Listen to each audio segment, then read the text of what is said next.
Hurmatli Rahimjon aka, mana Xudo xolasa sizning bolalar qizlaringiz, 2 qizingiz, 1 o'g'lingiz mana shu bizning proyektimizda, ya'ni 100 kitob o'qish degan proyektda qatnashdi. Salkam 3 yil qatnashdi, Xudo xolasa. 3 yil davomida ancha kitoblarning egasi bo'ldi, ha? 200 dan oshiq kitob bo'lsa kerak, Xudo xolasa. 2 qizingiz to'liq qatnashsa, bola o'qishning orasida ozgina qatnashamay qolgan sharoiti bor. Shuning uchun sal uning kitobi ozroq bo'lgan bo'lishi mumkin, biroq 2 qizning kitoblari menimcha shu 100 kitobning olgan bo'lishi kerak edi. Endi bolalar qizlarimiz juda ham bir ajoyib go'zal sharoitda qatnashdi. Eng oldilar qatorida yoshlarimiz ichida eng oldilar bo'lib qatnashdi.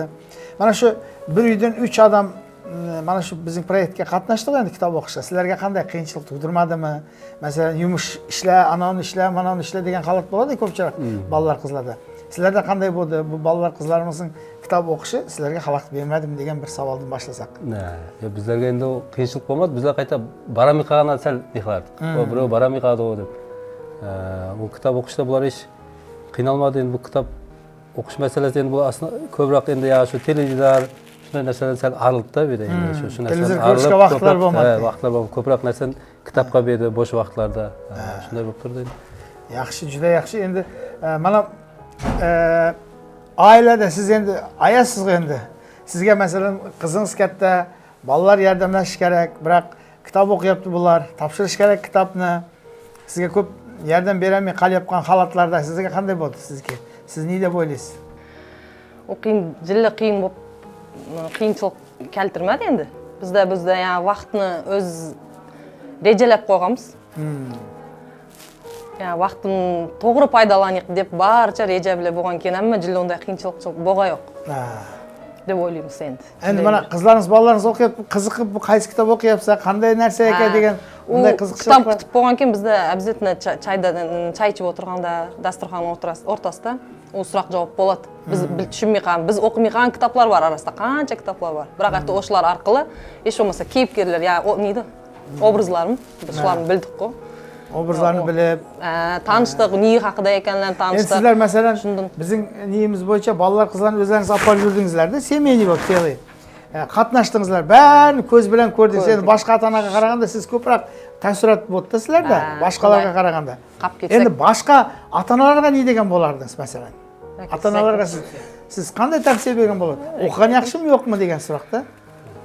O'qigan yaxshi, har holda o'qigan yaxshi. Men o'zim mana bolalar bilan qancha bir o'rtalarga chaqirdi.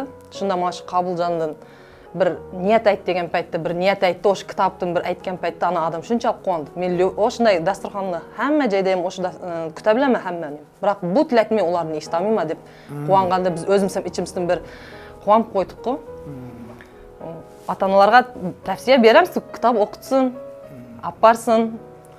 Mana bizga Xudo xolasa davom etadi bu kitob o'qish bilan to'xtab qolmaydi-da. Mana hozir sizlarning oilalaringizga men o'zim ham havasim keladi, boshqalarning ham havas keladi. Bir oiladan 3-4 odamni olib borib qatnashish degan yaxshi narsa-da. Endi masalan qizlaringiz qancha ko'p narsani o'rganib, ko'p narsani bildi. Misol, boshqa birovlar bir narsa desa, ha deb tinglab turmay turgan holatda bularda bilim bor hozir. Xudoga shukr. Endi boshqa ota-onalar ham menimcha ko'rib, o'rganib, qarindoshlaringiz orasida, qo'ni-qo'shnilar orasida, do'stlaring orasida ham qiziqish bormi degan masala bu. Bu kitobni o'qib bu qizlarimiz masalan qancha kitoblar o'qidi, u yerga borib 100 kitob o'qidi endi masalan 100 kitob o'qidi. Uning ichida ma'lumotlar ko'p, 100 kitob. Unda o'rnak oladigan yerlar ham juda ko'p ekanda negizda. Shularni o'rnak olib masalan qizlarimiz ham, bolalarimiz ham kitobga degan qiziqishi undan ham ortildi-da. Bir yaxshi yeri shu bo'ldi. Masalan, u qizlarimizni ko'rib hozir kichkintalarimiz bor. Masalan, shular ham kitobni akkab ochib o'tiradi. Erta kitoblar olib berib qo'ydik shularga-da. Masalan, ular endi baribir tushunmaydi, arif bilmaydi, biroq shu kitoblarni ochib, varaqlab, ana shu narsani o'qib beramiz, tinglab o'tiradi shu kichkinta qizlarimiz ham. Masalan, bu qizlarimiz kitob o'qiydi, aslida o'qigan paytda qizlar masalan shu kitobni o'qigan narsasini yani dasturxon boshida aytib beradi qanday choy ichayotganda, ovqatlanyotganda, bo'sh vaqtimizda aytadi o'shanda bunday ekan deb. Men o'zim o'sha kitoblarning ichida Imom Maniken qiz degan kitobimiz bor edi. Shu kitobni o'qidim. Yaxshi kitob. Endi hozir yashamoq degan kitob bor ekan. Xudo xolasa shuni boshlayapmiz joylab. Yaxshi, juda yaxshi. Demak, bolalar, qizlar o'qigan kitobni sizlar ham davom ettirib o'qigan kelyapti ishlardan, to'g'rimi? Bu kitoblar hozir endi u kitob talash hozir endi, to'g'risi. Bu kitoblar Sizlarni ham dars o'qiyapti o'zimizda desang. qancha odamlar o'qiyapti. Endi o'qiyma degan bizlar yo'q deymiz, mayli deb beramiz, borib o'qib topshiradi, qaytadan akab beradi deb. Qancha odam bu kishilar o'qiganki, qizlarimiz, farzandlar o'qiganki, qiziqib, bular aytib boradi. Masalan, o'rtoqlar bor, do'stlar bor. Ular qiziqadi, shu bilan ko'payyapti. Yaxshi, ko'paygani yaxshi. Endi misol uchun biz hozir bu bir o'zimizning oldimizga qo'ygan bir maqsad, mana shu 3 yil davomida 100 kitobni o'qib bitirdik. Endi Xudo xolasa oldimizda mana shu ro'za Ramazon o'tgandan keyin aprel oyida bir ikkinchi bir proyektga qo'l ursakmi, mana shu kitob o'qishni davom ettirsak degan niyatlarimiz bor. Bu holatda qanday? Yana agar o'qishlarimiz boshqa turda davom etsa, bolalar, qizlar bilan borib qatnashasizmi degan bizda ham bir so'roq bor-da, qiziqish. Bizlar masalan bir oy ro'za oyiga to'xtab turibdi endi mayli. Biroq biz уже kecha shanba kuni bir boshqacha o'tdi-da bizlarga. Xullas, har shanba kuni shaqa borardik. Bir boshqacha o'tdi, mayli o'tdi. Xudo xolasa ro'za oyi bitgandan keyin boshlanadi deyapsizlar qaytadan. Bizlar boramiz endi Xudo xolasa.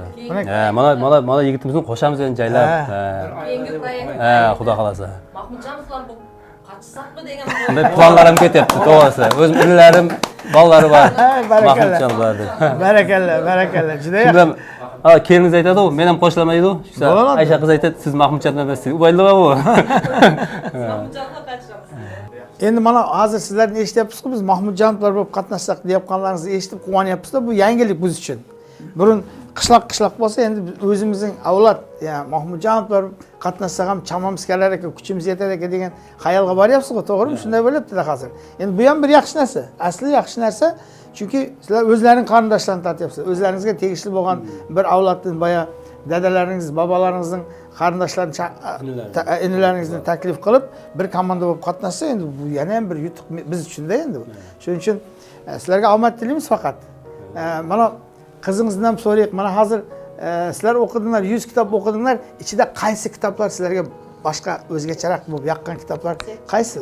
Endi bu yerda kitoblar negiz avtorga qaray yoqdi desak bo'ladi. Masalan, Halol Luqmarov Jilesining hamma kitoblari birday ta'sir etkizib bo'lishi, shu bilan birga Fatih Tumani kitoblari, Men, Sir, Pir, Lal, undan boshqa yana kitoblarning barchasi negiz biz uchun ibratli kitoblardan bo'ldi. Shu bilan birga Yavuz Bahodurovning masalan tarixiy kitoblarini aytsak bo'ladi.